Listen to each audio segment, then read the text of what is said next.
Prezados, eu gostaria de ler uma narrativa que está no Evangelho de Lucas, capítulo 15, a partir do versículo 11. A gente tem aqui uma narrativa feita pelo próprio Jesus, quando ele conta a história aqui dos dois filhos e um pai. O versículo 11 diz assim: continuou: certo homem tinha 2 filhos. O mais moço deles disse ao pai: Pai, dá-me a parte que me cabe dos bens. E ele lhes repartiu os haveres. Passados não muitos dias, o filho mais moço, ajuntando tudo que era seu, partiu para uma terra distante, e lá dissipou todos os seus bens, vivendo dissolutamente. Depois de ter consumido tudo, sobreveio àquele país uma grande fome, e ele começou a passar necessidade. Então ele foi e se agregou a um dos cidadãos daquela terra, e este o mandou para os seus campos a guardar porcos. Ali desejava ele fartar-se das alfarrobas que os porcos comiam, mas ninguém lhe dava nada. Então, caindo em si, disse: quantos trabalhadores de meu pai têm pão com fartura, e eu aqui morro de fome? Levantar-me-ei e irei ter com meu pai, e lhe direi: Pai, pequei contra o céu e diante de ti. Já não sou digno de ser chamado teu filho. Trata-me como um dos teus trabalhadores. E levantando-se, foi para o seu pai. Vinha ele ainda longe, quando seu pai o avistou e, compadecido dele, correndo, o abraçou e o beijou. Nós temos nessa narrativa que trata a respeito do filho pródigo, que o filho mais novo aqui, ele ficou entediado com a sua relação, com a sua vida com o pai, e ele já não queria mais viver dentro daquele ambiente ali familiar, e ele tenta buscar uma satisfação em coisas que ele talvez pensasse que poderiam satisfazer os seus desejos ou os seus planos ou outras coisas que ele tinha em mente. Então, até que ele encontrou uma satisfação, porque diz aqui que ele consumiu todo o dinheiro que ele tinha. Certamente ele deve ter consumido esse dinheiro com muita farra, com muita bebedeira, com muita festa, com muita boate, com muita coisa que ele fez e consumiu todo o seu dinheiro.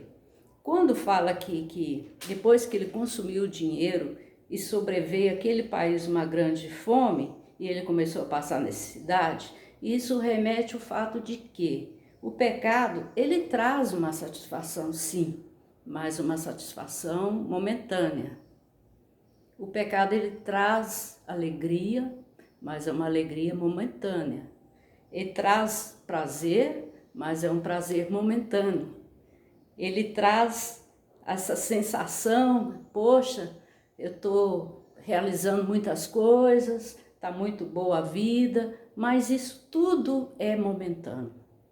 Porque a palavra de Deus diz que a única pessoa que pode trazer alegria verdadeira ao nosso coração é o Senhor Jesus. Então, quando ele começou a passar fome ali naquele país distante, longe da casa do pai, ou seja, longe do aconchego da família, ele se agregou, tentou alguns atalhos na vida dele. Ele tentou ele mesmo resolver o problema aqui, tentou buscar um emprego, mas aí as pessoas daquela terra deram o pior emprego para ele, o emprego de cuidar de porcos.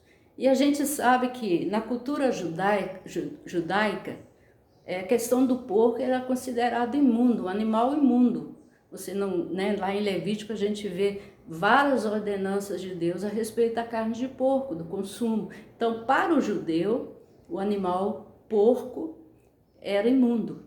E esse cara tem um trabalho ali, ele tem uma oferta de trabalho de cuidar de porcos. Então isso seria muito humilhante para ele, como judeu. Seria o pior trabalho que ele poderia ter. E ali ele desejava também comer da mesma comida, né, que os porcos comiam, mas ninguém dava nada para esse cara. E no versículo 17 diz que quando ele caiu em si, o que é cair em si? Cair em si é analisar, é parar, é refletir, é racionalizar, porque às vezes quando a pessoa está numa onda, levado por si mesmo, ele está sendo governado pelas suas próprias emoções, ele está sendo guiado pelo seu próprio coração, ele está sendo guiado pelos seus próprios sentimentos, e às vezes a gente pode tomar decisões erradas, porque a Bíblia diz que o coração do homem é enganoso e desesperadamente corrupto. Quem o conhecerá? Então, se nós formos guiados pelo nosso coração, pelos nossos sentimentos, se nós formos guiados pelas nossas emoções, nós podemos muitas vezes tomar decisões erradas. O que precisa guiar nossa vida é a palavra de Deus. O que precisa realmente reger nossa vida, governar nossa vida, é o Senhor Jesus. E ele, quando ele cai em si, ele pensa, poxa, eu dei só cabeçada, eu só tomei decisão errada, eu estou arrependido de ter saído da casa do meu pai, eu estou arrependido de ter pedido ao meu pai a parte da minha herança, estou arrependido de ter gastado todo o meu dinheiro com coisas vãs. E então ele se arrepende e ele pensa, quantos trabalhadores do meu pai têm pão com fartura e eu estou aqui passando fome. Então ele vem e diz, levantar-me-ei e irei ter com meu pai. Isso é o resultado do verdadeiro arrependimento, porque arrependimento não é você ficar com remorso, não é você sentir-se culpado. Arrependimento vai fazer com que você tome uma decisão. Arrepender-se verdadeiramente é voltar a outra direção, é virar as costas para aquilo que você estava fazendo e tomar um outro caminho, que é o caminho correto. Então, arrependimento ele leva à tomada de decisões na vida. E ele levanta, ele diz, irei ter com meu pai, direi, pai, pequei, pequei contra o Senhor, contra o céu, e já não sou digno de ser chamado seu filho. E o pai, quando vê, o pai se compadece, né? Então o pai corre, o abraça, mesmo ele estando ali com o mau cheiro do pecado, mas o pai vai ao encontro desse filho. E assim é Deus. Deus também, embora muitas vezes na sua vida você pode ter tomado decisões erradas, às vezes você agiu pelo impulso, às vezes você agiu pelas emoções e você fez aquilo que desagrada o Senhor, mas Deus é um Deus de segunda oportunidade. O Senhor, ele está sempre de braços abertos, prontos para perdoar e para te receber e para restaurar a sua vida como desse filho que foi reatado ali o seu relacionamento na família e foi feita uma festa, uma comemoração pela chegada desse filho, porque o pai diz, né, que esse filho estava morto e agora ele está aqui vivo diante de mim. Ou seja, o pecado mata, mas Jesus dá a vida e dá a vida com abundância. E Jesus dá o perdão. E Jesus dá, acima de tudo, a alegria verdadeira, que não está nas coisas, nas circunstâncias, e não está em nada desse mundo que é temporário, mas está no nosso relacionamento com Ele. A alegria que Deus coloca no nosso coração.